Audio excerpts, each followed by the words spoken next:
خیرہ نہ کر سکا مجھے جلوائے دانش افرنگ، سرما میری آنکھ کا ہے خاک مدینہ و نجف۔ آج ہم اس ہستی کا ذکر کرنے لگے ہیں جنہوں نے اپنی ہستی مٹا دی اسی سرمے کے پیچھے، جن کی آنکھ میں سرما نجف اور مدینہ کا تھا۔ عاشق رسول گزرے ہیں اور گمنام زندگی گزاری۔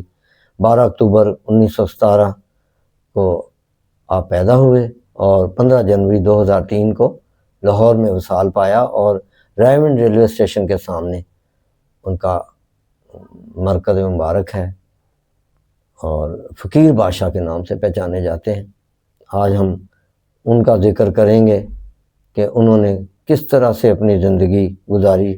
شجرہ موجود ہے ان کا سادات کا، 51 نمبر ہے مولا کائنات حضرت علی شیر خدا کے بعد، اور نجیب الطرفین سید ہیں، اور اپنے خاندان سے انہوں نے بہت کچھ پایا۔ علم جعفر خاص طور پہ سادات کا سینہ بسینہ چلا آ رہا ہے، اور علم لدنی، اور گھر سے ہی سارا کچھ نصیب ہوا۔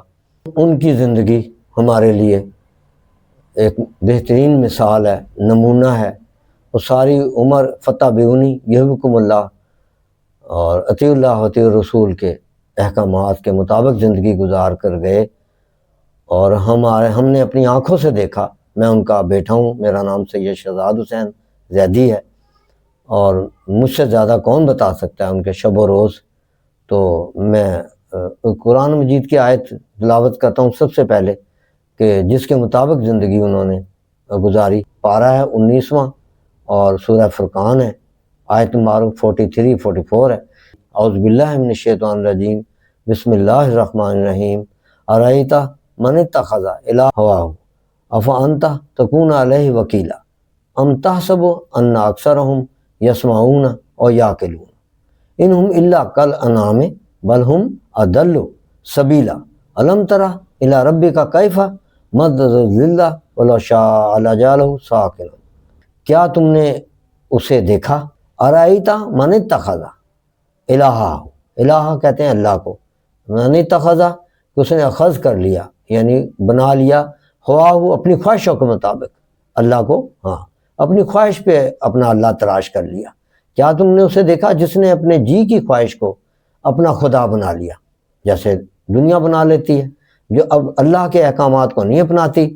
اللہ رسول کے کیا قرآن مجید میں ارشاد فرمایا ہے وہ نہیں دیکھتے، بلکہ جو دل کر رہا ہے نا وہ اس کے مطابق چلتے ہیں، زندگی گزارتے ہیں۔ تو ان کی طرف اشارہ ہے جو اپنے دل کے مطابق زندگی گزارتے ہیں، نہ کہ اللہ اور اس کے رسول قرآن مجید کے مطابق۔ کیا اس کی نگوانی کا ذریعہ لوگے تم؟ اللہ اپنے حبیب کو کہہ رہا ہے، آفا انتا تکون علیہ وکیلا، کیا آپ ان کی ذمہ داری اٹھائیں گے جنہوں نے زندگی بھر اپنی مرضی سے زندگی گزاری، نہ آپ کا کہنا مانا نہ میرا اللہ کا کہنا مانا، اپنی خواہشوں کو اپنا خدا بنا لیا۔ ام تحسبوا انا، ان کا خیال ہے، کیا آپ اس کو گمان کرتے ہیں کہ کیا کہ ان میں بہت سارے لوگ ایسے ہیں کہ جو کیا ہے ان اکثر ہوں یسمعون، نہ وہ سن سکتے ہیں، سنتے ہوئے بھی نہیں سن سکتے، اور یعقلون، اور نہ سمجھنے والے ہیں، حالانکہ پی ایچ ڈی ہیں، پڑھے لکھے لوگ ہوتے ہیں۔ انہم الا کالانعام ہے، یہ تو نہ کان ہوتے ہوئے بھی نہیں سن سکتے اور عقل ہوتے ہوئے بھی نہیں سمجھ سکتے، بلکہ یہ تو کیا ہونا ہے، ام الا کالانعام ہے، کالانعام کہتے ہیں جانوروں، یہ تو بلکہ جانوروں کی طرح ہے، بلکہ ہم اضل سبیلا، بلکہ جانوروں سے بھی بدتر گمراہ ہیں۔ نہیں، وہ تو ایسے ہیں جیسے چوپائے، یعنی ان کی مثال اللہ تعالیٰ۔ قرآن مجید سچا ہے اور قیامت تلک کے لیے سچا ہے۔ جب قرآن مجید نے گواہی دے دی لوگوں کے بارے میں، انسانوں کے بارے میں، کہ یہ آپ کیا گمان کرتے ہیں، ام تحسبوا، کیا آپ گمان کرتے ہیں، کیا یہ اکثر ہم یسمعون، کہ یہ سنتے ہیں؟ نہیں، یہ سن کر بھی، یعنی ابو جہل کو، ابو لہب کو، عبداللہ بن ابی کو پیغام دیا، کیا وہ سنتے نہیں تھے؟ کان نہیں تھے ان کے؟ نہیں، سنتے تھے سب کچھ، مگر وہ اور یعقلون، نہ ان کو سمجھ تھی۔ جیسے جانور چوپایا بتا دیا اس میں، کہ یہ ان کی مثال ایسے ہے کہ قرآن مجید پڑھ کے بھی انہیں بالکل نہیں، یعنی اس کا ترجمہ یوں بنا، کیا تم نے اسے دیکھا جس نے اپنے جی کی خواہش کو اپنا خدا بنا لیا، اپنی خواہشوں کے مطابق جی رہے ہیں۔ ہاں، تو قرآن مجید ویسے مانتے ہیں، قرآن مجید کو سب کہیں گے، اعلان کریں گے پکے سچے مسلمان ہیں، عاشق کے رسول ہیں، مگر جب کوئی پریکٹیکل لائف گزارنے کا وقت آئے گا تو یہ کہیں گے کہ جو دل کرے گا نا، حتیٰ کہ نیاز بھی کوئی دلانی ہوگی نا تو گھر میں سے جس چیز کا دل کر رہا ہوگا نا اس کی نیاز دلائیں گے، ہاں یہ پکا لو آج۔ تو یہ اپنا خدا بنا لیا اپنی خواہش کو، اور کیا تم ان کی نگہبانی کا ذمہ لے گے؟ اللہ کہہ رہا کیا آپ ان کے وکیل بنیں گے ان کے؟ افانتا تکون علیہ وکیلا۔ تو اس طرح سے نا، تو اسی طرح ایک اور قرآن مجید کی آیت ہے، پارہ 28واں سورہ جمعہ ہے، 5ویں آیت ہے، اور اس کا ترجمہ یہ ہے، ان کی مثال جن پر توریت رکھی گئی، یعنی یہودیوں کے بارے میں بتایا کہ یہودی بھی ایسے ہی تھے، ہاں اس زمانے میں یہودی بھی ایسے تھے کہ ان کی مثال جن پر توریت رکھی گئی نازل ہوئی، پھر انہوں نے اس کی حکم برداری کی ایسے کی جیسے گدھے کی مثال، کہ کتابیں اس کے اوپر لاد دی جائیں، ہاں بہت کچھ پڑھ جائے لکھ جائے، کتابیں سنبھال لے اور اندر علم ککھ بھی نہیں۔ کیا ہی بری مثال ہے ان لوگوں کی جنہوں نے اللہ کی آیات جھٹلائیں، اور اللہ ظالموں کو راہ نہیں دیتا۔ یہ اللہ تعالیٰ نے توریت کے علماء جو تھے، عالم دین تھے، ان کا ذکر ہے کہ سب کچھ انہیں پتہ تھا، مگر وہ اندر غور ہی نہیں کرتے تھے اپنی توریت میں، ہاں وہ کتابوں کے کتاب۔ ابو جہل کو کیا سمجھتے ہیں کہ ابو جہل کوئی ان پڑھ آدمی تھا، اپنے زمانے کا پی ایچ ڈی تھا، بہت پڑھا لکھا تھا، مگر جاہلوں کا باپ کہلایا ابو جہل۔ کیوں؟ محمد مصطفیٰ صلی اللہ علیہ وسلم کو نہیں پہچان سکا، اور قرآن مجید کو نہیں پہچان سکا، اس پہ عمل نہیں کیا، وہ جاہل ہے۔ جس نے مسلمان ہو گیا اور اس کے بعد عمل نہ کرے اس کے اوپر، وہ شخص جاہل کہلائے گا، جاہل جتنا مرضی پڑھ جائے۔ اسی طرح ان کی واقعہ ہے ان کی لائف کا، ابو جی کی، والد گرامی کی زندگی کا ایک واقعہ ہے کہ وہ نا بڑے بے چین سے رہنے لگ پڑے تھے اپنی طبیعت سے نا، یعنی دل نہیں لگتا تھا ان کا دنیا میں نا، بس آوازار سے راتوں کو آبادی سے باہر نکل جانا۔ وہ خود بتاتے ہیں، فرماتے ہیں کہ میرا گھر میں دل ہی نہیں لگتا تھا، میں جنگل میں چلا جاتا تھا اور اللہ کا ورد کرتا تھا، زور زور سے آوازیں نکالتا تھا، اللہ تو ادھر سے بھی ایسی آواز آتی تھی، ایسے اللہ جنگل میں بیٹھ کے، تو مجھے وحشت ہو گئی تھی آبادی۔ جتنا میں بزرگوں کے پاس گیا اور اللہ والی لائن پہ چلتا جاتا تو اتنا مجھ میں وہ چیز آتی چلی جا رہی تھی آبادی سے دور رہنے کی۔ تو گھر والوں نے محسوس کیا، انہوں نے کہا ذریعہ معاش بھی ہے، کل کو اس کا پیدا کرنا ہے اور اس کو شادی بھی کرنی ہے، یہ کیا کس طرف چل پڑا ہے؟ تو انہوں نے ریلوے میں ملازم کرا دیا، رننگ سٹاف میں۔ اور میرے ابو جی والد صاحب، ابھی پاکستان کہاں بنا تھا، انگریز کی حکومت تھی، تو یہ نا ریلوے کے رننگ سٹاف میں شامل ہو گئے، اور یہ ٹرینیں لے کے جاتے تھے، یعنی کہ رننگ سٹاف اسے کہتے ہیں کہ اس کے اندر بیٹھ جانا اور جو بھی ڈیوٹی ان کو ملی ہوئی ہے، ایک شہر سے دوسرے شہر تک جانا لے کے ٹرین کو، ریلوے کی ٹرین کو، اور وہ اکثر دوسرے شہروں میں جانا، کبھی دہلی، کبھی بمبئی، کبھی کہیں مختلف شہروں میں۔ اور یوں گھر والوں کی بے چینی بھی دور ہو گئی، جو بے چین تھے انہیں دیکھ کے، چلو بچہ کسی قابل تو ہوا، لگا تو صحیح، اور ان کا ذریعہ آمدن بھی بن گیا گھر کا اس طرح سے۔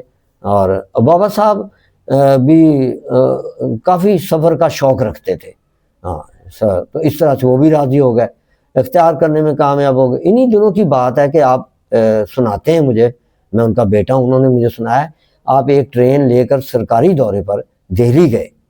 وہاں جب گئے تو ظاہر ہے ٹرین سے اتر کے باہر ہی کھانا کھانا تھا جا کے، تو ٹرین ریلوے اسٹیشن پر چھوڑ کر آپ کھانے کی غرض سے دہلی کے بازار میں گئے، آپ نے ریسٹورانٹ میں بیٹھ کر کھانا منگوایا اور کھانا تناول فرمانے لگے کہ اتنے میں ایک اجنبی شخص ریسٹورنٹ میں داخل ہوا اور آپ بابا صاحب کے سامنے آ کر بیٹھ گیا اور عرض کرنے لگا کہ بابا کھانا کھلاؤ گے؟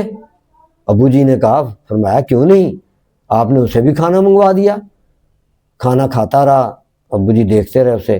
کھانا کھانے کے بعد وہ کہنے لگا، بابا کچھ دیکھو گے؟ والد گرامی نے ارشاد فرمایا کہ تم کیا دکھاؤ گے، یہ تو خود اپنی ہستی میں مگن تھے، گم تھے، اللہ کے ذکر میں ہر وقت رہتے تھے۔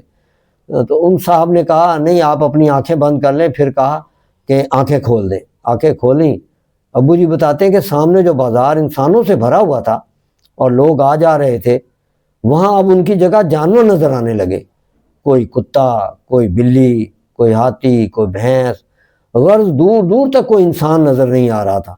والد گرامی پریشان ہو گئے۔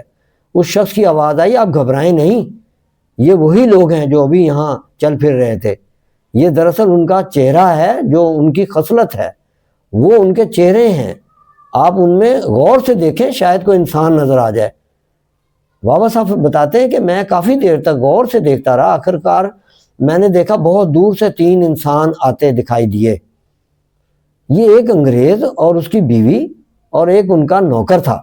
نوکر کی گود میں بچہ تھا، ابو جی کہتے ہیں، اور ہاتھ میں پچھی تھی۔ میں دیکھ کر مسکرایا، کچھ گھبراہٹ دور ہوئی۔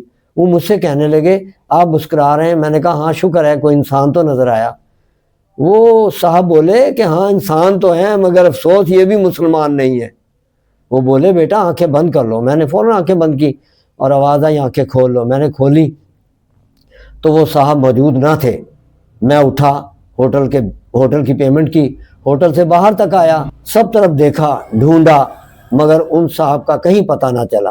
اور پھر میں واپس ریلوے اسٹیشن آ گیا جہاں میری ٹرین کھڑی تھی، اور واپس امبالہ بھی جانا تھا۔ اس کے بعد جب بھی میرا سرکاری دورہ آتا تو میں دہلی کا لکھواتا اور آ کر اسی ہوٹل میں کھانا کھاتا اور ان صاحب کا انتظار کرتا کہ شاید آج پھر وہ آ جائیں اور مجھ سے کچھ کہیں اور میں ان سے کچھ سیکھوں، لیکن پھر وہ دوبارہ مجھے نہ مل سکے۔